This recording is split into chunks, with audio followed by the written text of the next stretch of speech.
Hi guys, my name is Kirsten, and today I'm going to be taking you through the respiratory system anatomy. First, we're going to be talking about the nose and the nasal cavity. The nose functions to warm, cleanse, and humidify the air. It also detects odor and amplifies the voice by acting as a resonance chamber. The nose also provides protection. Within the nose, there's lots of structures. The nostrils, or nares, are the openings into the nose. The facial portion is formed by the nasal bone and hyaline cartilage. The internal chambers of the nose are called the nasal cavity. This space is divided by the nasal septum. The nasal cavity contains the nasal conchae. These are tissue folds containing blood vessels that warms incoming air, and mucus, which moistens the air. Each nasal conchae is separated by a nasal meatus. These are passageways for air. The nasal cavity is filled with mucous membranes that contains pseudostratified columnar epithelium and cilia. Following the nasal cavity is the pharynx.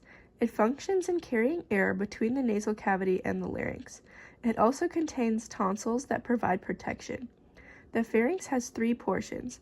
The nasopharynx, which is similar to the nasal cavity, is lined with pseudostratified columnar epithelium and has a passageway for air. The oropharynx is lined with stratified squamous epithelium, which is thicker and can handle abrasion. It is a passageway for air and food. And the laryngopharynx is lined with stratified squamous epithelium and is a passageway for air and food.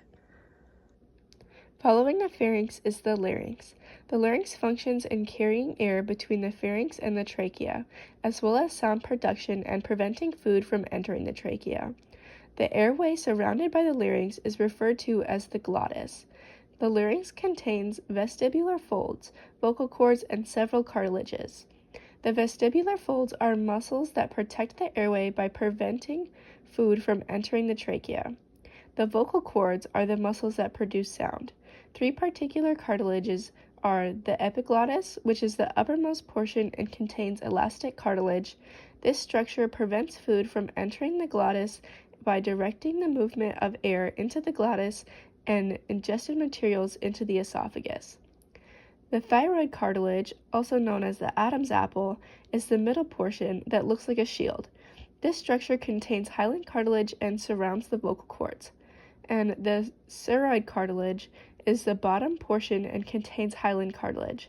It connects the larynx to the trachea. The larynx is lined with ciliated pseudostratified columnar epithelium. The trachea is the physical connection between the larynx and the bronchial tree. The trachea is a rigid tube supported by C-shaped rings of hyaline cartilage. The cartilage rings help provide support to the trachea as a passageway for air to the lungs. The trachea is lined with ciliated pseudostratified columnar epithelium. The trachea splits into two at the distal end to become right and left main bronchi. The bronchial tree is a network of highly branched air tubes that carry air into and out of deep tissues of the lungs. The larger pathways are supported by hyaline cartilage, and the smaller pathways are held open by smooth muscle.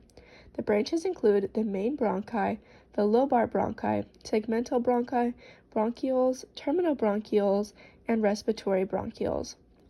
The bronchial tree is lined with ciliated pseudostratified columnar epithelium, but becomes stratified cuboidal as the branches get smaller. There are two main bronchi, a right and a left, that go to each lung.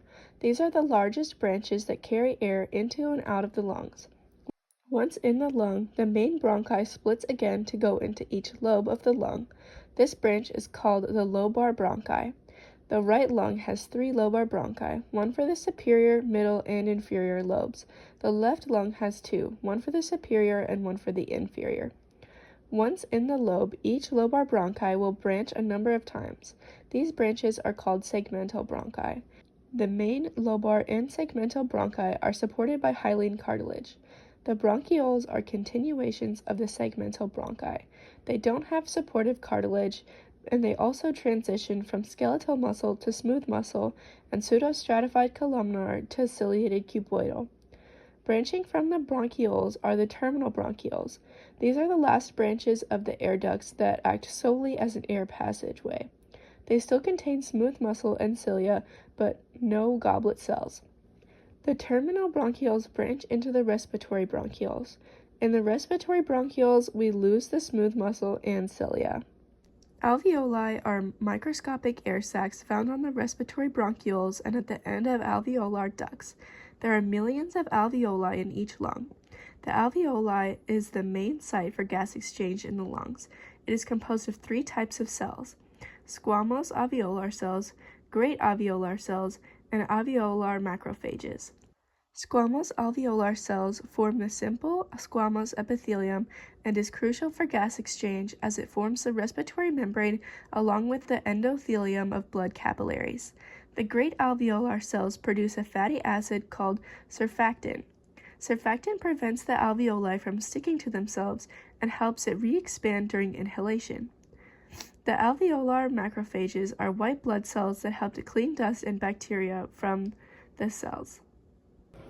The alveolar macrophages are white blood cells that help to clean dust and bacteria from the alveoli. The squamous alveolar cell of the alveoli, the endothelium of the blood capillaries, and the shared basement membrane form the respiratory membrane.